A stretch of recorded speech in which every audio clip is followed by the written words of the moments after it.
喺動盪嘅晚清，革命之士留下許多可歌可泣嘅事蹟，但喺澳門卻賭輸救命錢，教人哭笑不得。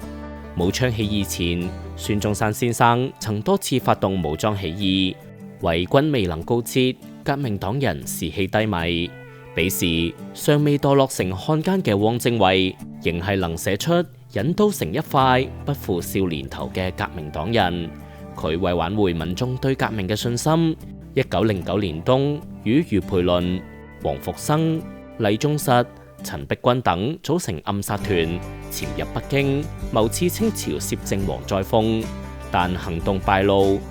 汪精衛與黃復生亦連被捕下獄。此時清廷正標榜立憲，為收買人心，兩人從死刑改判終身監禁。兩人被捕令革命黨人深感痛心，其中包括同汪精衛私交甚篤嘅胡漢民。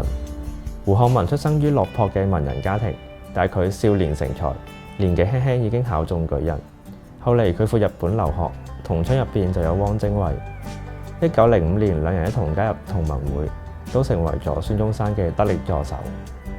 得知汪精衛被捕，喺南洋籌集革命經費嘅胡漢民即刻設法營救。與胡漢民一同籌款嘅陳璧君，即係汪精衛日後嘅妻子，提出要籌款贖人，但此次籌款並唔順利，僅得100銀元。常說關心則亂，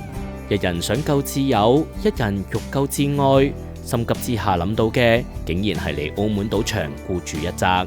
佢哋帶住從南洋籌得嘅100銀元嚟到澳門嘅賭場，分兩次壓大，結果血本無歸，唯有返香港另尋他法。佢哋為救人而不顧大局嘅魯莽行徑，亦都被孫中山斥責作無益之事，忠於感情而失卻辯理力，成為當時笑談。後來汪精衛於武昌起義後獲釋，同胡漢民日後都成為足以與蔣介石分庭抗禮嘅派系領袖。最後胡漢民於捉棋嘅時候猝然離世，汪精衛則韓日成為漢奸，逝於日本。